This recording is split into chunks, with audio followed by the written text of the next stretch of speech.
अच्छा, अब डिफरेंशियल आ जाता है bipolar personality borderline personality disorder से। ठीक है, बॉर्डरलाइन पर्सनैलिटी एक ऐसी पर्सनैलिटी डिसऑर्डर है जो कि एसोसिएट करती है मार्क शिफ्ट्स इन मूड में। ठीक है, दैट में सजेस्ट साइक्लोथेमिक डिसऑर्डर। ठीक है, क्योंकि साइक्लोथेमिक डिसऑर्डर में भी जो है ना ये मार्क शिफ्ट्स वगैरह हो रही होते हैं। ठीक है, तो अब if the criteria are met for both disorder, तो हम क्या करते हैं फिर दोनों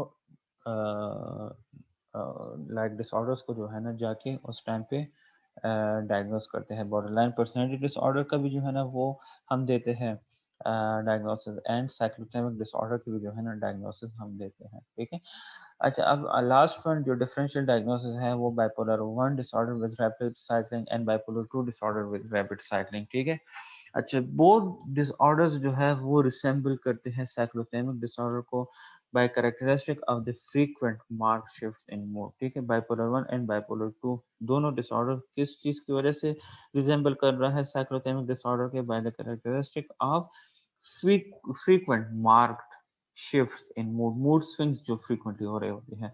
By definition, in cyclothymic disorder, the criteria for a major depressive disorder, manic and hypomanic, has never been met, whereas the bipolar 1 disorder and the bipolar 2 disorder specify with rapid cycling requires that full mood episode must be present। ठीक है, तो ये हमारे पास यहाँ पे ये differentiation आ जाएगी, that bipolar 1 and bipolar 2 disorder specified with rapid cycling require करता है किस चीज को? फुल मूड एपिसोड को, चाहे वो मैनिक हो या हाइपोमैनिक हो। बट साइक्लोथेमिक में क्या होता है? साइक्लोथेमिक में जो है ना, ना तो the criteria for major depressive episode full meet होता है, ना मैनिक की ना हाइपोमैनिक की। ठीक है, तो ये थे डिफरेंशियल डायग्नोसिस साइक्लोथेमिया की। इसके बाद लास्ट वन है सब्सटेंस और medication induced bipolar and related disorder. ठीक है, इसकी क्राइटेरिया इस तरह है, a prominent and persistent disturbance in mood. ठीक है, जिस तरह मेनिया एंड हाइपोमेनिया की क्राइटेरिया ए हमने पढ़ी थी वही है। ठीक है, that prominent and continuous disturbance mood में होती है, जो कि प्रीडोमिनेट करता है किस चीज? क्लिनिकल पिक्चर को, जो कि प्रीडोमिनेट होता है क्लिनिकल पिक्चर में, मतलब वो ऑब्जर्वेबल होता है by the clinician and subjectively भी एंड ऑब्जेक्टिवली भी। और ये करेक्टराइज किस चीज से होता है?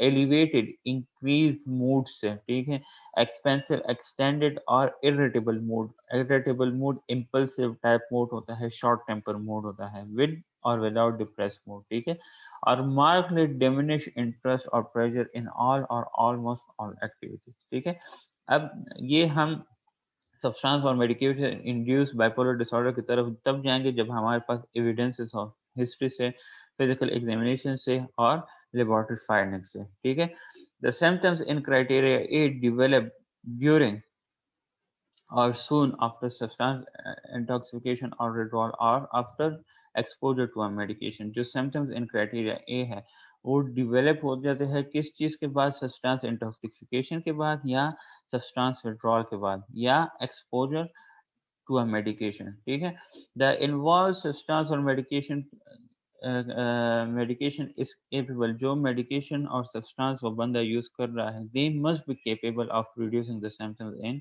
criteria A। ठीक है, the disturbance is not better explained by a bipolar or related disorder that is not substance or medication induced। मतलब जो substance और medication induced की वजह से ना हो तो उस टाइम पे हम इसकी वो नहीं देते हैं, डायग्नोसिस नहीं देते, क्योंकि इसमें क्या होता है, जो सिम्टम्स बाइपोलर के आ रहे होते हैं वो प्रीसीड कर रहे होते हैं किस चीज़ को? The onset of the substance और मेडिकेशन यूज को। ठीक है, जो सिम्टम्स जो आ रहे होते हैं वो किस चीज़ की वजह से आ रहे होते हैं? सब्सटेंस और मेडिकेशन यूज की वजह से। ठीक है, the symptoms persist continue for us period of time, for example about 1 month, and after cessation of acute withdrawal, जब acute withdrawal की या तो ट्रीटमेंट होती है उस मेडिकेशन या सब्सटेंस को यूज करने की, या सिवियर इंटॉक्सिकेशन उसकी इनटेक, और there is other evidence suggesting the existence of an independent non substance और medication induced and related induced bipolar and related disorder, for example a history of recurrent non-substance or medication related disorder। ठीक है, तो इन points के base पे जो है ना हम क्या करते हैं, मेजरली हम सब्सटेंस और मेडिकेशन इंड्यूस बाइपोलर एंड और रिलेटेड डिसऑर्डर की तरफ जाते हैं। The disturbance doesn't occur exclusively during the course of delirium। अगर डिलीरियम की वजह से सच प्रॉब्लम आ रही हो तो उस दौरान फिर डिलीरियम विद बिहेवियरल डिस्टर्बेंस की स्पेसिफायर देते हैं। यहाँ पे प्योरली जो है ये सब्सटेंस की वजह से होनी चाहिए, और इन प्रॉब्लम की वजह से जो है ना बेसिकली सिग्निफिकेंट डिस्ट्रेस क्रिएट हो जाता है इन सोशल, ऑक्यूपेशनल और other important areas of functioning में। स्पेसिफाई इफ, आप लोगों ने स्पेसिफाई करना होता है कि वेदर ये प्रॉब्लम विद आंसर ड्यूरिंग इंटॉक्सिफिकेशन आ रही है या विद आंसर ड्यूरिंग विड्रॉल आ रही है। इंटॉक्सिफिकेशन जब वो सब्सटेंस चर्स, कोकेन या हीरोइन ले रहा हो। With answer during withdrawal, withdrawal जब वो चर्स, कोकेन या अल्कोहल या हीरोइन को छोड़ रहा हो, उसके छोड़ने के लिए इलाज ले रहा हो। ठीक है, तो आप लोगों ने ये स्पेसिफाई देना होगा। फिर प्रेवलेंस में क्या कहते हैं, there are no epidemiological studies of substance और मेडिकेशन इंड्यूस मेनिया और बाइपोलर डिसऑर्डर। यहाँ पे इस तरह कोई स्टेटिस्टिकल स्टडीज हमारे पास मौजूद नहीं है जिसकी वजह से हमें इसकी स्टेटिस्टिकल रेशियो मालूम हो कि कितने हद तक ये हमारे पॉपुलेशन में मौजूद है। ईच इथियोलॉजिकल सब्सटेंस में have its own individual risk of inducing a bipolar disorder. Her substance की डिफरेंट है। कैनबिस है, चर्च, टीएचसी। टीएचसी चर्च को जो है ना हम टीएचसी भी कहते हैं, जिसकी एब्रीवेशन है टेट्रा टेट्राहाइड्रो कैनाबिनॉल। ठीक है, टेट्राहाइड्रो कैनाबिनॉल, कैनाबिनॉल भी है, कैनाबिडोल भी है। ठीक है, तो ये चर्च के लिए यूज होते हैं टीएचसी। तो बेसिकली हर सब्सटेंस, हीरोइन का, कोकेन का, अल्कोहल का, आइस का, कैनबिस का, एक अपना इथियोलॉजिकल फैक्टर्स होते हैं जो कि इंडिविजुअल उस हिसाब से फिर जाके रिस्क या प्रोन होता है टुवर्ड्स द मैनिक और हाइपोमैनिक एपिसोड्स। ठीक है, अब डिफरेंशियल डायग्नोसिस की तरफ आते हैं।